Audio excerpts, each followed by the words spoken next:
Hey guys. Hey guys. I'm Angry Joe. And I'm Larry. I'm Markiplier.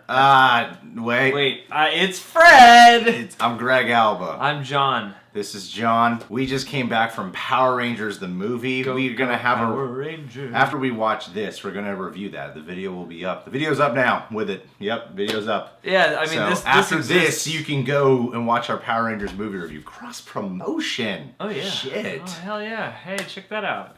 Look how that worked out that way. Vertical integration. We're advertising for our own company. Screen Junkies, Honest Trailers, Mighty Morphin, Power Rangers the movie. You know how this works. I do. I like when people say please. I love this movie. You loved the Power Rangers when you were. Can I just say, this is gonna be so weird after we just watched we just watched the movie. It's gonna be really weird. This is gonna be really strange. It's already strange. Yeah, are we gonna fuck with our review at all? I wonder. Let's do this. You loved the Power Rangers when you were a kid. Now take a trip down memory lane and realize, what was I thinking?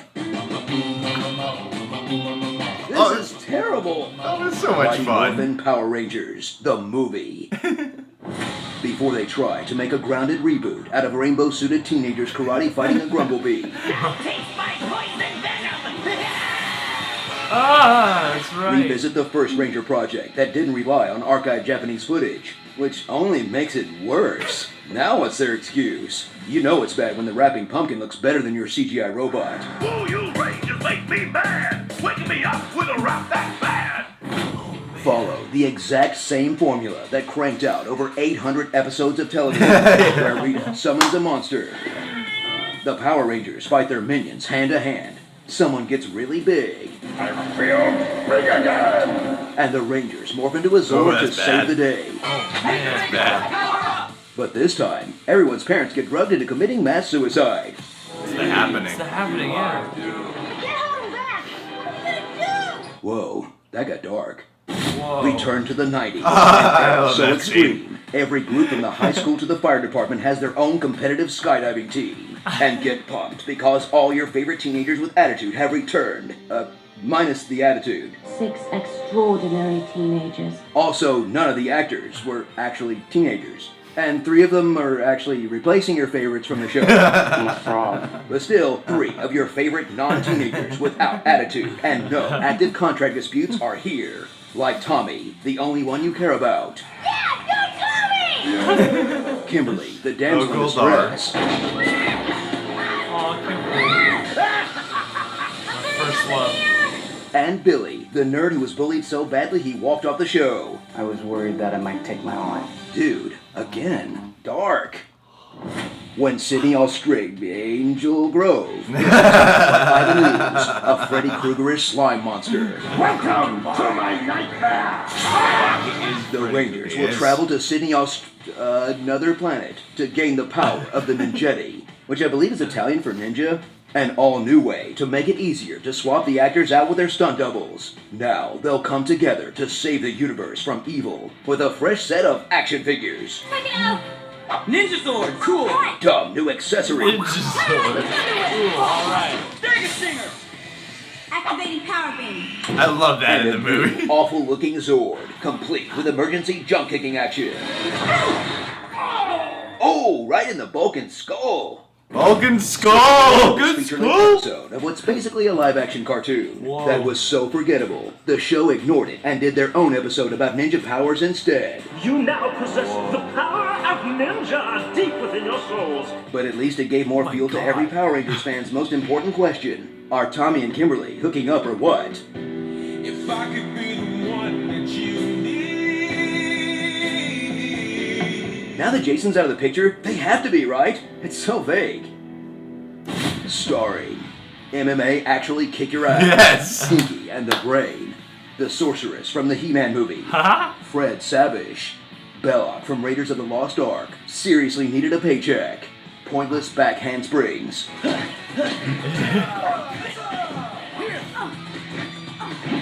ya. Is that the way they go? Right behind you, Kimberly. Yeah, yeah, yeah, yeah, yeah, yeah, yeah, yeah, yeah. Okay, that was precious. Yeah. Bushes. Let's go get the other one. Oh, dude, I thought that was so cool back then. I thought Whooshes was the shit. And the more you know. NBC. Teenage Morphin Ninja Jaegers. No, Freddy. Smells like Teenagers. So, cloves and Axe body spray. Hey, Screen Junkies, want more 90s nostalgia? Then take a trip back down memory lane to a tale as old as make sure time not for our honest trailer to of go Disney's too crazy animated with our Beauty and the discussion Beast. here, 'cause Or, if it's still we'll get Morphin carried away, time, we're gonna click lose the stuff box for the on the right review. and We'll watch lose our stuff for the interview with review. Professor Can't Stuff for the afford review. that, not now. Not we're early. It's Morphin time. How many lows could Rob Lowe rob if Rob Lowe could rob lows? This milk is rated S for spoiled. I do love You're a turd biscuit. Harry Pooter and the Chamber of Secret Farts. Pneumano ultramicroscopic silicovolcanoconiosis. That was one of the funnier ones. Yeah. Of the reading comments ones. Yeah. This is the first time I've seen footage from the Power Rangers movies since, like, that day we watched it in 4th grade. Really? Remember how cool it was when we were younger? That was, like, an event for... I Oh, man. I don't know if I saw that in the theaters or not, but I remember, like... Oh, I saw that bad boy in the theaters. I was jacked when somebody Yeah. finally brought it in, like, the day before summer vacation. This is a video from Screen Junkies. We went to a show called Tournament of Nerds that was at the UCB Theater on Saturday night. Hal Rudnick was one of the hosts. He's hilarious. But the other person that was from Screen Junkies, Max Landis was one of the judges, and it was really cool. It was actually awesome. Like, it's like a, you know, an uncensored, unfiltered, something that you could kind of see on Screen Junkies. Yeah. But, you know, it's like too much. I don't know. The magic is the magic's in the live that it's and a being theater in a room. And it's personal, you know, it's personable. It's not just like try to get this online and get a bunch of views. It's great. Yeah. Before I get too off tangent there, Joe Starr, who I've said for the longest time is the funniest person on Screen Junkies. Yes. I've thought that for the longest time. And he played the character of Tommy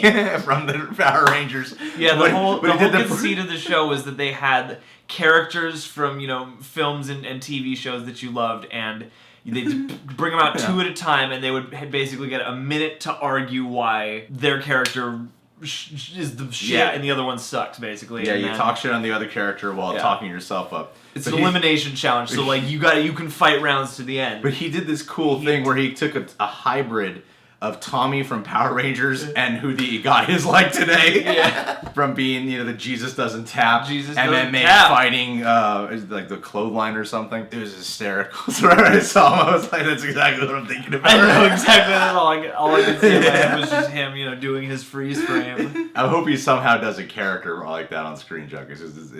It was one of the funniest things I've ever seen. That was a side-splitting night of comedy. Yeah, that's our little side tangent there. That skydiving. The skydiving scene. You know what song is in the skydiving scene? No, which one? Red Hot Chili Peppers, Higher Ground. Are you serious? Yeah. Oh shit! People! People!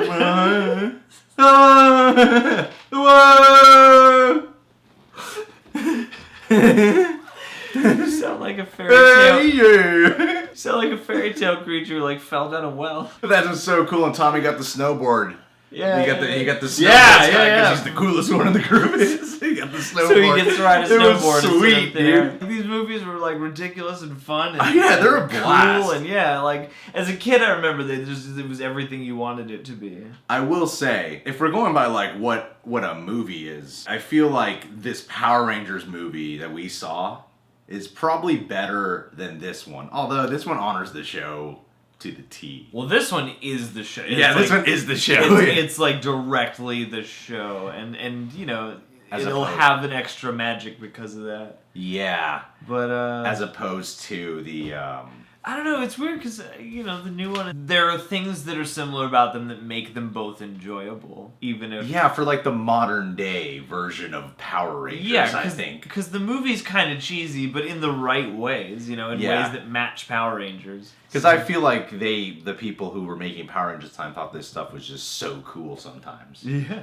Like, they must have been aware that this is a little silly. Yeah. At the same time, though, I think they thought they were doing some cool ass shit instead of stuff. And some of it is cool in its own way because it commits 100% to it. So it's like cheesy, but you gotta love it, you know? Yeah, well, everything feels sincere. And that's kind of how the new one feels, but if they did like a modern day version of that, where at times where it tries to be more serious, you know? Just having it recontextualized here as Freddy Krueger, like, when I was a kid, I didn't pick that up. Especially with the side-by-side they show in this, like, it seems like that's exactly intentional.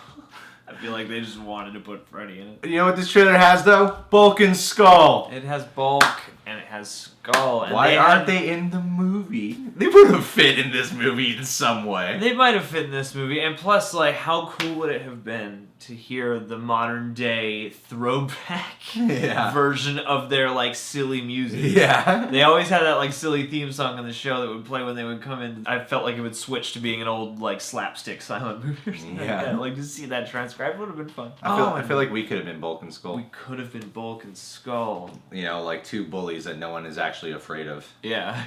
Yeah, they just kind of exist in their own little microcosm and they get into hijinks and they don't succeed. Yeah. I think they should do like a TV series of Bulk and Skull in the Power Rangers universe for this new franchise they're establishing. A Better Call Saul about Bulk and Skull, like, living together.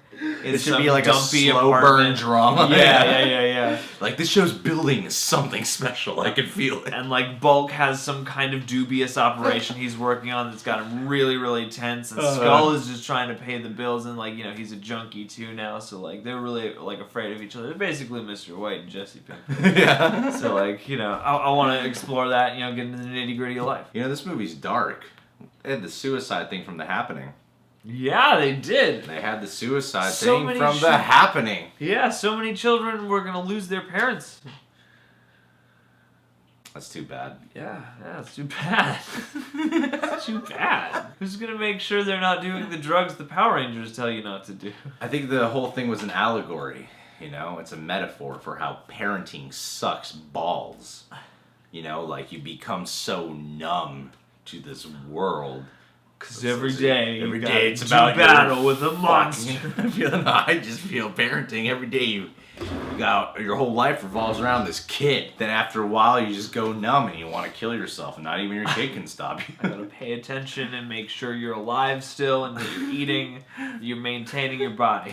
That's the thing about Power Rangers. People don't realize how deep this show actually was. This is all about life, man. It was about, you know, Zen and you know, martial arts and, you know, being like, what's that? Kung Fu. It was like the show Kung Fu, but for small children. And Kimberly was, you know, they have this chick in here who like trains them on like mountain place. I don't remember the details of the Mighty Morphin Power Rangers movie, but she's like half naked. She was also the chick in Starship Troopers, who one of the chicks Casper Van Dien was into, but then she gets hit from behind and just comes out and kills her. You see Starship Troopers? No, I never did, but they're Well, screening it spoiler. somewhere soon. But I have seen Casper Van Dien in public. Hey, Casper Van Dien. I was excited. I like Casper Van Dien. Listen, you can subscribe to The Real Rejects. We're going to do our Power Rangers review and stay on point. Yeah, I feel like that's what we've wanted to do. Subscribe to The Real Rejects. Subscribe to Screen Junkies, please. This guy, this motherfucker, his name is John Humphrey. Oh, no. You're going to want to follow this guy on Instagram and Twitter at Reasons to Jerry. I'm fucking serious about that shit. He's also the social manager, media, you know what I'm trying to say, of Blumhouse and The Real Rejects. Take care. Bye-bye, Poppy.